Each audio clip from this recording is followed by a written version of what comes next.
Welcome to Fantasy Filmball, the show where we turn movies into sports and sports into something that we don't talk about. And hi guys, my name's Dyl, and due to the amazing coverage of the Cannes Film Festival by Arno and Matt over the last few weeks, we have grown so much as a channel, so some of you out there may not recognize my face, but sadly I have to interrupt their Cannes Festival coverage to let you know I have been traveling for work. As you can see behind me, I'm currently in a hotel room for my job.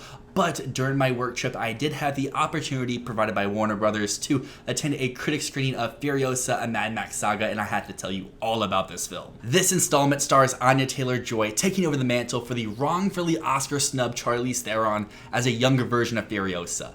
Inside this saga, the young Furiosa is snatched from the green place of many mothers and falls into the hands of a great biker horde led by the warlord Demented, portrayed by the super cool Chris Hemsworth. Sweeping through the wastelands, they come across the Citadel, presided over by the Immortan Joe. While the two tyrants war for dominance, Furiosa must survive many trials as she puts together the means to find her way home. Since my screening of Furiosa last night, this one phrase has stayed in my head. Furiosa is a demented film. George Miller crafts another blood-pumping epic to add to his already stacked catalog. While I may enjoy Fury Road as a whole more than Furiosa, there are a few things in this new installment I think is a vast improvement of the previous Fury Road. First up is the sound work in this film, which is nothing short of phenomenal. I must admit, I saw this in Dolby, so my perspective may be a little bit biased, but there's multiple times where my seat was just rumbling from the engines. The dynamicism of the audio channels is nothing short of captivating, and the score hits at all the right moments. Every rev of the engine, every crash of the metal, and every whisper conversation is rendered with such clarity and impact that it immerses you into this world of Furiosa inside the Mad Max Saga. The sound design doesn't just complement the visuals, it elevates them, making every scene more and more visceral and more intense. In addition to the sound, the costume design of this movie is nothing short of captivating. While Fury Road and other Mad Max films had very eye-popping costumes, the stuff done in Furiosa takes it up another level. The work done on the biker horde inside this film is a delight. Each character's attire tells a story of survival and identity in the harsh wastelands. There are specific costumes that I think will become new staples for this franchise, especially this demonic black-looking devil thing that accompanies Demented earlier on in the film. The intricate details and creativity in the costumes enhances the film's immersive quality, making the world feel more lived in and authentic. Speaking of Demented, he may be the best villain inside of all of the Mad Max films. Chris Hemsworth showcases his acting abilities like never before. I always figured he had this in him. We've seen him do drama and stuff like Rush, comedy to perfection in Thor, but here inside of Furiosa, he truly took this opportunity and decided to make it epic. He takes his character's name literally and is demented inside this role. He screams, he cries, he even has moments where he's super charming. Hemsworth's performance is nothing short of a revelation, bringing a depth of complexity and unpredictability to Demented that truly makes him a terrifying and fascinating villain.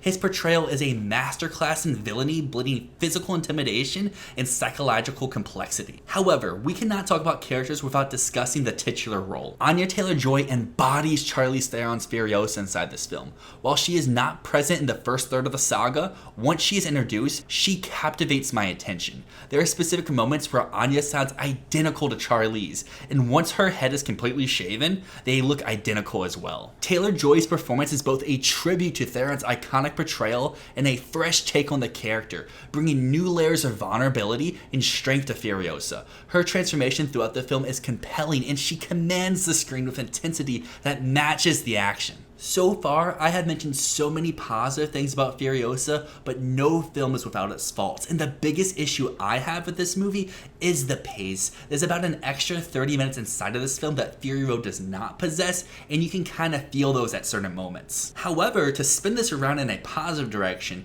George Miller and his team uses his extra runtime to flesh out these characters. I feel like even more so inside this movie than Fury Road, I understand each character's intentions so much more in a first viewing.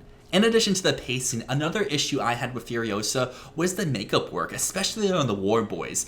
There was just some moments where it just looked really tacky and uncanny valley at some moments. The first War Boy that we see in the desert, and then periodically throughout the rest of the film, they just look a little odd and a little off compared to what we saw in Fury Road. I don't know if it's because it's been a while, the makeup department has gotten new stuff to work with, they're trying to make them a little bit more white, but it just kind of came off tacky to me at the end of the day. Then the final potential hurdle that I think other viewers could have that I did not have as much is just how brutal this movie can be. While Fury Road certainly has its fair share of peril and dismay, Furiosa cranks up the intensity, delivering a level of violence that is far more visceral and unrelenting. The film does not shy away from depicting graphic scenes. Characters are killed at point-blank range, limbs are torn apart, and physical violence is omnipresent throughout. The body count in this installment might be higher than all the previous entries combined. While this level of violence may not be a personal qualm of mine, in fact, I think it adds to the authenticity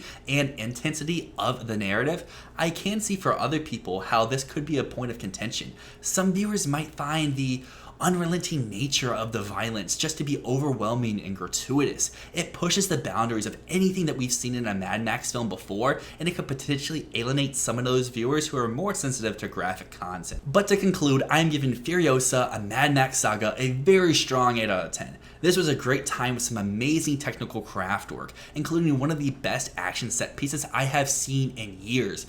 I think, honestly speaking, the last time I was on the edge of my seat that hard was all the way back to last summer with Oppenheimer and the Trinity test. Inside of that sequence, the cinematography is just working on another level. As some of you out there may know, I am a sucker for some one takes, and there's one in that scene that is just truly phenomenal. The sound work, the costumes, the score, it's all just hitting in this epic chase scene that is the highlight of Furiosa to me. Once the end credits rolled, I left the theater amped up waiting for even more of this world within the Mad Max universe. But hey, we are an Oscars channel at the end of the day, so some of you out there may be wondering, what are my Oscar prospects for Furiosa?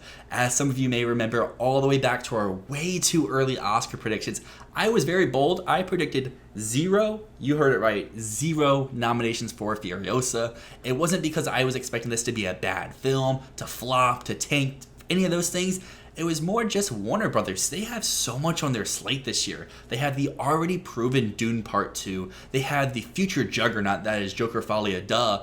And then they have stuff like Horizon American Saga Part 1 and Part 2. And they have Juror number 2 with Furiosa. That's 5 movies. Do they have room for all of them to survive? And I didn't think they would send Horizon to Cannes expecting it to fail. Like, why would you set up a movie up for failure like that? But the reviews are in, and it does not seem very well. So my box office video is already tarnished, so gonna rectify myself here with Furiosa and say, hey, it's now their 3rd priority and it's moving up the ladder. So what nominations do I have for it? You know what, we should turn back the dial, look at Mad Max Fury Road. That snagged 10 nominations and won 6 of those. So let's look at those 10 nominations and see which ones could repeat this time around. I'm gonna be bold, up front, tell you the truth, I don't think this is a Best Picture contender. Not just because Dune Part 2 and Joker Folia Duh are from the same studio. I do think this is a step back from Fury Road, and I don't think there's going to be the overwhelming critical support for this film to push it all season long with it coming out in the early parts of the summer. So I think picture's out of the question. I think director's out of the question. I also think production design is not likely to happen, but it's one of those things that I could see show up sporadically throughout the year. It gives the signs, but it crumbles at the end of the day. So what are the real contenders for me, at least? Visual effects and sound. I think these two are nearly guaranteed. As I said earlier, I think the sound work here is an improvement over Fury Road, which I know is a big claim to make. Fury Road is one of the most impressive works of sound in the modern era of film. Maybe it's my bias from watching this in Dolby, but I just thought the sound work here was even more incredible. So I would consider that for a nomination, as well as visual effects. You may remember last year with The Creator, with Mission Impossible, Dead Reckoning. These are 2 action films that snagged both of these nominations without being Best Picture contenders whatsoever. So I do have Furiosa getting 2 nominations. Costume design is one I would love to see, but most of the stuff that we've seen in this film was already done in Fury Road, and the new stuff with the biker horde is very cool. It's my personal favorite stuff of the movie, but I just don't think it's the type of stuff the Academy is looking to nominate. In addition to that, the makeup and hairstyling, all the impressive stuff here was done in Fury Road, and like I said, I vastly prefer the makeup work in Fury Road to what we have here. However, the stuff with Furiosa's arm, I think is super impressive. And the last nomination to talk about is the potential of editing.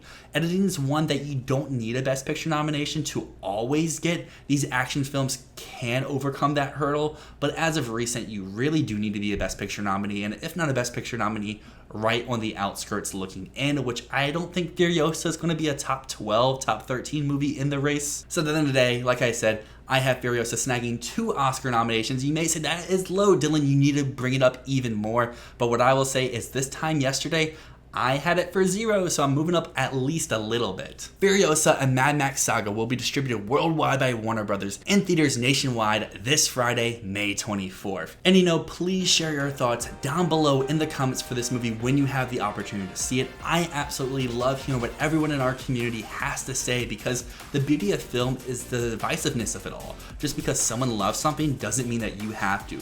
Just because I have issues with a film doesn't mean those will be the same issues for you out there. Everyone has a different interpretation, and I just love hearing all the different outputs of what people can think about films. And then if you enjoyed today's review, consider giving us a thumbs up. As I mentioned before, we just crossed that 1,000 subscriber mark. That is just so rewarding for me to know people out there care about what I have to say, what Matt has to say. We just appreciate everyone out there. A thumbs up helps up with the algorithm. We continue to grow. And then if you are interested in more award season coverage or hearing Matt's thoughts at the Cannes Film Festival, consider dropping a subscription. But until next time, my name's Dyl, and this has been Fantasy Filmball.